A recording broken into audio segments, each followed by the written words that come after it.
Olá e bem-vindos. Hoje vamos mergulhar num tema que fascina e, bem, talvez assuste quase toda a gente. O que acontece à nossa consciência no preciso momento em que a vida parece terminar? A fonte para esta nossa conversa é uma tese académica absolutamente fascinante da Universidade do Quebec em Montreal, da autoria de Jacques Morin. E o que é incrível nessa investigação é que não se limita a catalogar histórias de túneis e luzes brilhantes. Exato. Em vez disso, o autor enquadra todo o fenómeno das experiências de quase morte, ou EQM, como um verdadeiro campo de batalha. Precisamente. De um lado, temos a visão materialista da ciência, que diz que a consciência é apenas uma função do cérebro. E do outro, a visão dualista, que levanta a hipótese de a mente poder existir para além dele. Lá está, um conflito de tal. Portanto, a nossa missão hoje é, desconstruir isto. Vamos perceber o que as pessoas realmente vivem nestas experiências, analisar os argumentos de cada lado e, talvez o mais revelador, espreitar os bastidores para ver a dinâmica humana por trás de tudo. Um bom ponto de partida. Para começar, talvez o melhor seja alinhar-nos. O tema explodiu para o grande público nos anos 70, com o livro Vida Depois da Vida, do Dr. Raymond Moody, certo? Foi ele que deu um nome a isto tudo. Exatamente. Moody foi o primeiro a recolher centenas de relatos e a identificar um padrão notável. A análise de Morin, aliás, organiza esses padrões numa espécie de narrativa. Uma viagem com várias etapas. Embora nem toda a gente passe por todas, supondo. Sim, claro. Mas, normalmente, tudo começa com a pessoa a ouvir um médico declarar a sua morte. Por vezes, isto é acompanhado de um som estranho, tipo um zumbido. E logo a seguir vem uma das partes mais famosas, a sensação de estar a flutuar fora do corpo, não é? Precisamente. A expérience hors corps, como é chamada em francês. As pessoas descrevem-se a pairar, muitas vezes num canto da sala. A observar o próprio corpo. Exato, a observar o corpo inerte e a equipa médica a tentar reanimá-lo. E descrevem conversas e procedimentos com uma precisão que, em teoria, não deveriam ser capazes de ter. Depois disso, a viagem continua. E é aqui que entra o famoso túnel. Sim, a passagem através de um túnel escuro é um dos elementos mais icónicos. E, invariavelmente, no fim desse túnel há uma luz. Mas não é uma luz qualquer, pelo que percebi. Não de todo. É descrita como sendo de uma intensidade inimaginável, mas que não cega. Pelo contrário, é acolhedora, magnética e transmite uma sensação de amor e paz incondicionais. E nessa luz, ou para além dela, as pessoas relatam encontrar alguém. Frequentemente. Podem ser seres de luz ou, o que é mais comum, familiares e amigos que já faleceram e que parecem estar ali para os receber. Uhum. A seguir a este encontro pode ocorrer uma revisão panorâmica da vida, mas não é como ver um filme. Como assim? É mais como reviver cada momento, mas com a capacidade de sentir o impacto que as suas ações tiveram nos outros, tanto o bem como o mal. Uau, isso deve ser de uma intensidade. E como é que a experiência termina? Como é que se volta? A viagem parece culminar numa espécie de fronteira. Pode ser um rio, um portão, uma linha. A pessoa sente de forma inequívoca que se a atravessar, não haverá regresso. E é aí que a decisão de voltar é tomada. Ou lhes é dito que ainda não é a sua hora. O regresso ao corpo físico é quase sempre descrito como o oposto da experiência. Relutante, desconfortável, até doloroso. Um regresso brusco a uma realidade limitada e pesada. Exatamente. E o impacto disto na vida da pessoa é colossal. A investigação aborda a dificuldade que estas pessoas têm em integrar uma experiência tão inefável. Sem dúvida. Um dos pontos centrais da análise é o profundo efeito transformador. Os experienciadores lutam para encontrar palavras que façam justiça ao que viveram. E para além disso, há o medo do ridículo, de serem vistos como loucos. Pois, o receio de não serem levados a sério, o que faz com que muitos guardem o segredo durante décadas. Estes relatos são tão vívidos que levantam uma questão óbvia. Eh, Será que isto é um fenómeno moderno? Um efeito secundário das nossas tecnologias de reanimação? Essa é uma excelente pergunta e a resposta que a investigação apresenta é um rotundo não. Não. Não. O que é fascinante é que, ao recuarmos na história, encontramos descrições que são espantosamente familiares. O exemplo mais antigo e talvez mais poderoso citado é o mito de Er, de Platão. Platão, a sério. O que é que ele escreveu sobre isto? No livro X de A República, há quase 2400 anos, ele conta a história de um soldado chamado R, que é dado como morto numa batalha. Certo. O seu corpo fica no campo durante 10 dias e, quando finalmente é colocado na pira funerária, prestes a ser cremado, R acorda Incrível. e relata a sua viagem pelo além. Descreve ter visto uma luz brilhante, direita como uma coluna, ter encontrado almas e ter compreendido a estrutura do cosmos.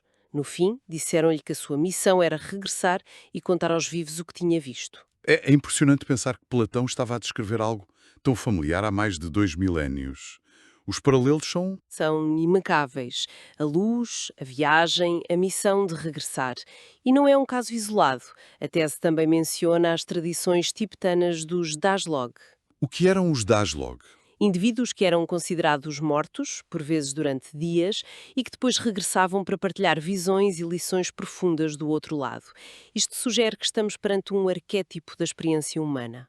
E essa ideia de um arquétipo não se fica pela filosofia.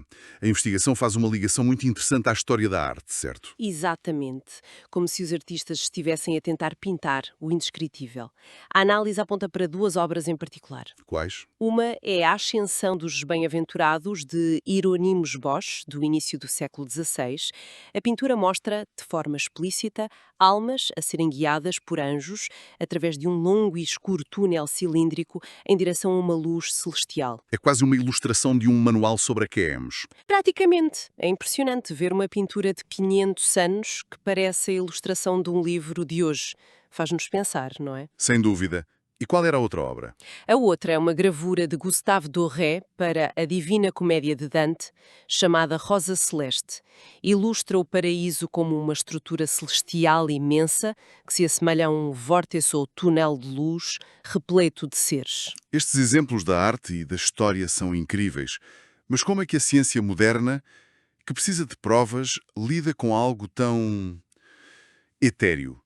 Por onde é que os neurocientistas começam? Começam pelo único sítio que conhecem: o cérebro. A perspectiva dominante hoje, o paradigma materialista, parte de um princípio fundamental: a consciência produzida pela atividade cerebral. Ponto final. Não há cérebro a funcionar, não há consciência. Exato. Então, a consciência seria um epifenómeno do cérebro. O que é que isso quer dizer exatamente? É um ótimo ponto. Um epifenómeno é um subproduto. Pensa no fumo que sai de uma locomotiva. O fumo é produzido pelo motor, mas não tem poder para influenciar o movimento do comboio. Ok, percebi. Para um materialista estrito, a consciência é como esse fumo.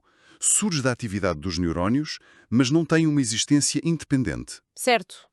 Então, sob essa lógica, as EQMs têm de ser necessariamente uma espécie de alucinação complexa gerada por um cérebro em crise. Que mecanismos é que eles propõem? A investigação detalha várias hipóteses. Uma das mais fortes é a dos lobos temporais. O que é que acontece nessa zona do cérebro? Bem, sabemos, por exemplo, através de estimulação elétrica em cirurgias, que a sua ativação anormal pode gerar sensações místicas, a sensação de uma presença no quarto e até experiências fora do corpo. Portanto, uma falha de hardware a criar um software muito estranho. Basicamente, a teoria é que a falta de oxigênio no cérebro durante uma paragem cardíaca poderia desencadear uma tempestade elétrica caótica nesta região, produzindo a alucinação. E, e que outras explicações existem? Outra linha foca-se na neuroquímica. Num cérebro sob estresse extremo, pode haver uma libertação massiva de neurotransmissores. A tese menciona o glutamato. E o que é que o glutamato faz? Em excesso, pode ter efeitos semelhantes aos de drogas como a ketamina. E a ketamina é conhecida por induzir sensações de dissociação do corpo, de viagens alucinatórias. Certo. E, por fim, há a hipótese do sistema vestibular, no ouvido interno, que controla o nosso equilíbrio. Uma perturbação nesse sistema poderia explicar a sensação de flutuar e de se mover através de um túnel. Espera, eu ouvi falar de uma experiência com um capacete, que soa quase a ficção científica. O capacete de Deus. Ah, sim, estás a falar do famoso capacete de Deus do neurocientista Michael Persinger. Essa investigação é um pilar da explicação materialista. E o que é que ele fazia? Ele desenvolveu um capacete que aplicava campos magnéticos fracos sobre os lobos temporais de voluntários para tentar induzir artificialmente estas experiências. E funcionou? As pessoas sentiram-se a flutuar para fora do corpo? Não tanto, mas muitos dos seus sujeitos relataram sentir uma presença no quarto com eles. Algo que não viam, mas que sentiam de forma muito real. E isso foi visto como prova. Foi. Prova de que estas experiências tinham uma base puramente neurológica. No entanto, e este é um ponto crucial que a análise de Morin sublinha, estudos posteriores noutros laboratórios Sim. com controlos mais rigorosos para o efeito placebo não conseguiram replicar os resultados de Persinger, o que levanta a hipótese de que a sugestão e as expectativas dos participantes possam ter tido um papel fundamental. Ok, então o lado materialista tem as suas teorias, mas com algumas pontas soltas. Vamos virar a mesa. E os dualistas? A sua premissa de que a consciência pode ser independente do cérebro parece, bem, muito mais difícil de provar cientificamente? Pois, e o argumento dualista não se foca em provar a existência da alma. Não. Então, em que é que se foca? Foca-se em encontrar uma anomalia que o paradigma materialista não consiga explicar. E qual é essa anomalia-chave? É esta, a ocorrência de experiências conscientes, claras e estruturadas, num momento em que a atividade do cérebro, tal como a medimos, é nula. Durante uma paragem cardíaca, o cérebro desliga-se em segundos. Se provar que a consciência persiste depois disso, todo o modelo materialista entra em crise. Certo. E como é que se tenta provar uma coisa dessas? Com estudos prospectivos em larga escala realizados em hospitais. A investigação destaca vários. O mais ambicioso é provavelmente o projeto AWARE, um estudo internacional liderado por Sam Parnia. E qual era o objetivo? Testar a validade das percepções durante as experiências fora do corpo. Como é que fizeram isso? De uma forma muito engenhosa, colocaram alvos visuais, imagens aleatórias, em prateleiras altas nas salas de reanimação, virados para o teto. Imagens impossíveis de ver de um ponto de vista normal. Exato. A ideia era ver se algum paciente que relatasse estar a flutuar perto do teto conseguisse identificar corretamente esses alvos. E conseguiram. Encontraram o tal bilhete dourado. Bem, aqui é que a história se complica. De centenas de pacientes, apenas um número muito pequeno teve EQMs com experiências fora do corpo. E, infelizmente, nenhuma dessas ocorreu nas salas onde os alvos estavam instalados. Que azar. Pois, houve um caso de um paciente que descreveu com precisão os acontecimentos da sua reanimação, mas não estava na sala certa. Portanto, os resultados foram inconclusivos, o que mostra a enorme dificuldade em estudar isto. Então, não foi a prova definitiva? Que outros estudos são mencionados? A análise dá muito peso ao estudo holandês liderado pelo cardiologista Pim van Lommel. A conclusão dele foi que as EQMs não podiam ser explicadas apenas por fatores fisiológicos, como a falta de oxigênio.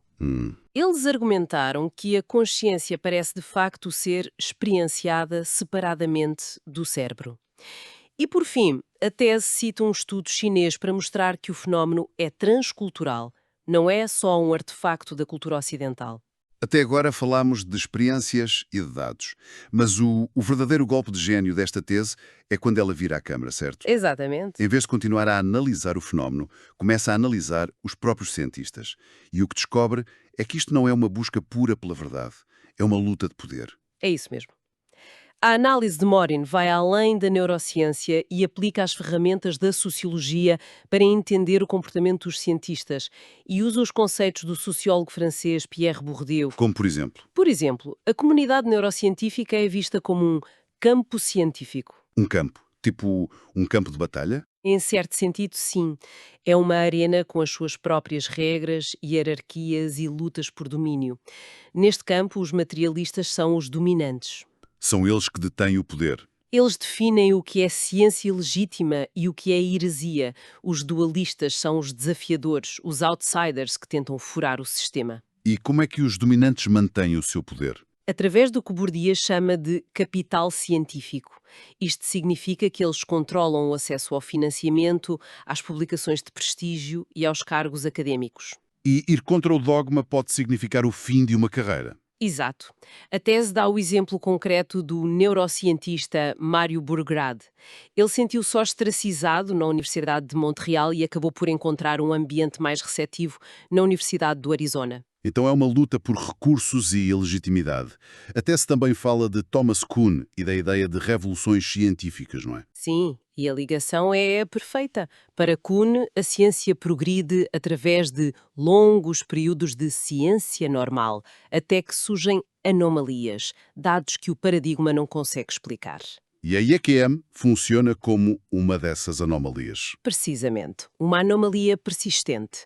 Os dualistas agarram-se a ela na esperança de forçar uma revolução científica. Enquanto isso, os materialistas fazem tudo para explicar a anomalia dentro do modelo existente, para preservar o status quo.